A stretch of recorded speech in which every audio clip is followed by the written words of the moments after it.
All right, I'm going to be replacing the engine mounts. This is the automatic transmission version. I feel I have to mention that because the engine mounts are different between automatic and manual, apparently. Anyway, here's one right here, which is hotter than the sun. And the passenger side, or the driver's side engine mount, which is the reason why I'm making this video, is somewhere over here.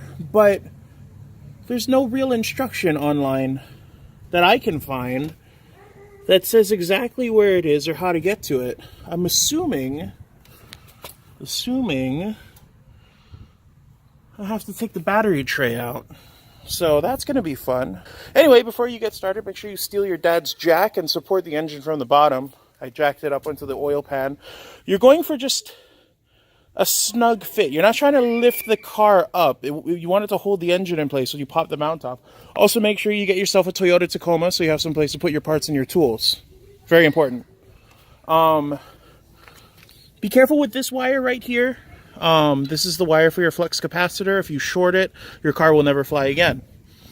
But you can see here, there's a bolt here, there's a bolt down there, a bolt there, and then we've got these little guys right here, and I'm pretty sure this just slips off. That is the temperature of the sun. Make sure you wait for your engine to cool down first. So I'm pretty sure that just slips off. For me, this is the one that's toasted right here, so I'm going to replace that one first. All right, so the bolts holding on the engine mount appear to be 14 millimeter. Remember how I said wait for the engine to cool down? Yeah, I didn't.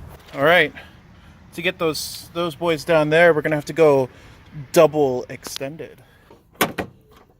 I think we need to extend more. Triple extended. Is this dangerous? This feels dangerous. All right, so now that you've got your 3 main bolts out, there's a bracket here. I'm not entirely sure what that is. Oh, that's not even connected. Yay! So now you need to take out these 2 weirdos here, or these 3 weirdos here. I'm assuming that's another 14 millimeter bolt nut thing. I'm good at car talk, aren't I? As some of you probably figured out before I did, you are going to need a deep socket 14 to get these. Okay, so what we're doing is we're putting one of these back in.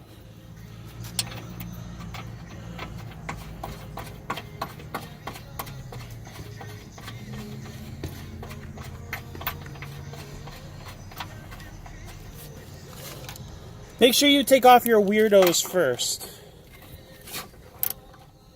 This is probably why people don't film their first attempt usually. But, I mean, it's not like I have 2 driver's side mounts, right? Okay, so once you get these 3 weirdos off, your engine's literally floating. It's on the jack now. So, I'm going to replace this quick. Okay, now hypothetically, I should just be able to take this off.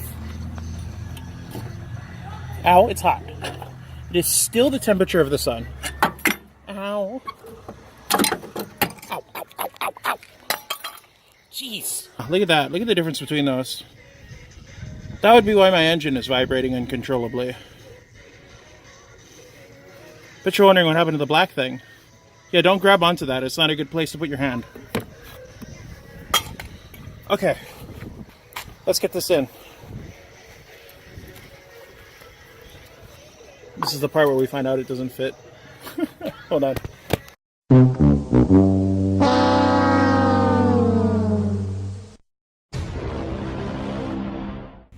And just like that, it's in. All right, so I know you guys did stay tuned and read all of those caption cards that I put in the transition between the 2 sides.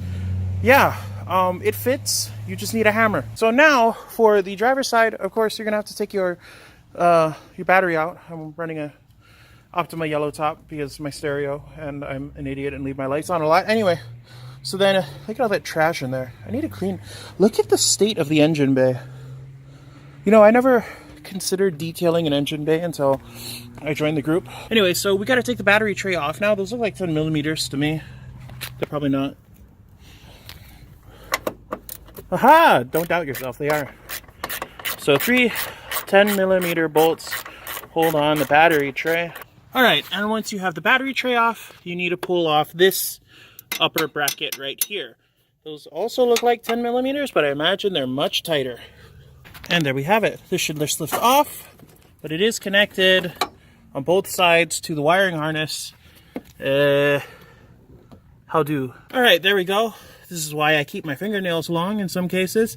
You have to lift up on this tab. So you push down on this, lift up on this tab, and then pop it up. It's very helpful if you have nails.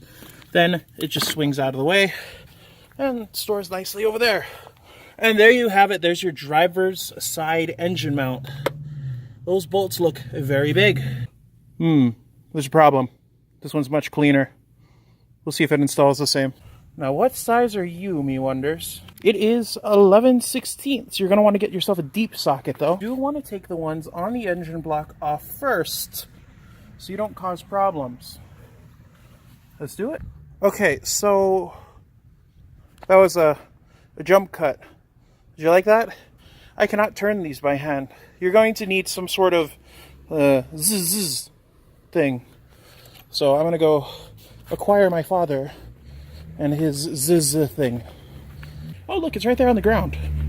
Nice. What's on here right now? 14 millimeter. Okay.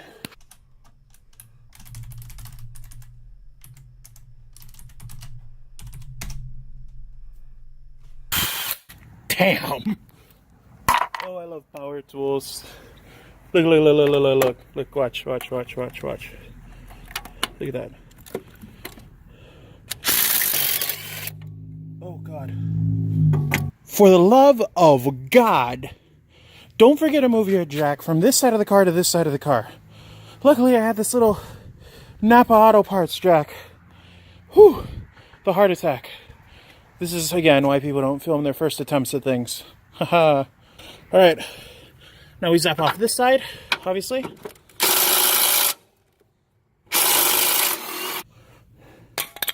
She's gone. There's no way I would have been able to take that off by hand. Wow. All right, now you line this up and you hope that it goes better than the other side.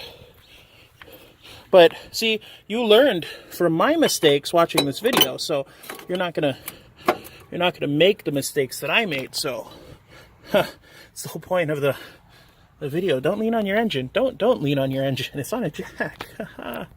And obviously, now, bolts back in. Bolts in. Now, for those of you who are just joining us, make sure those bolts are tight. This thing is holding up your engine. So, that's it. Both sides are back on. It should be safe to release the jack for the final time. And if it's not safe to release the jack for the final time, we'll have something for America's Funniest Home Videos, so it's a win-win situation. Now, as for jacking up your engine, just find a good place. It's not nowhere really specific. On the passenger side, I put it under the oil pan. It did not create any damage. And on this side, I put it right underneath this thing right here. So that's solid metal, whatever that thing is. So now, obviously, you just put that boy back on, put your battery back in, you're good. If you guys need to replace your transmission mount, Hiroshima Spirits video on that is more than adequate, so I will link it. I'm just going to be following his instructions, except I'm not going to be using a fancy mount. I'm going to be replacing it with a, just a replacement part. But it's pretty much get the car up on a ramp or jack stands, snap 2 bolts off, and you're good. So go over to his video. Keep in mind his car is a stick. Again, I don't know if that's going to have any sort of difference, but the parts are labeled differently between the two. So the end of this video will be a test drive. We'll see how we did. And there you guys have it. Unfortunately, my phone was at critical battery by the time I was done recording, and I hadn't been paying attention to it. So I was unable to get that test drive for you, but needless to say, I'm very happy with the result.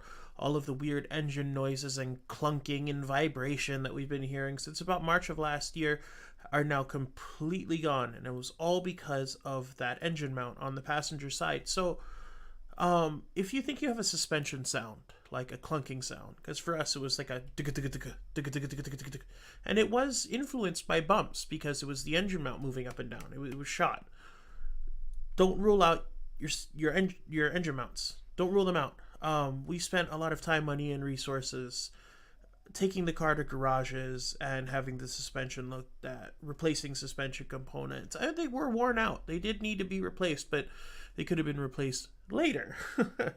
So hopefully this video helps somebody out. Thank you so much for watching, and I will see you in the next one. All right.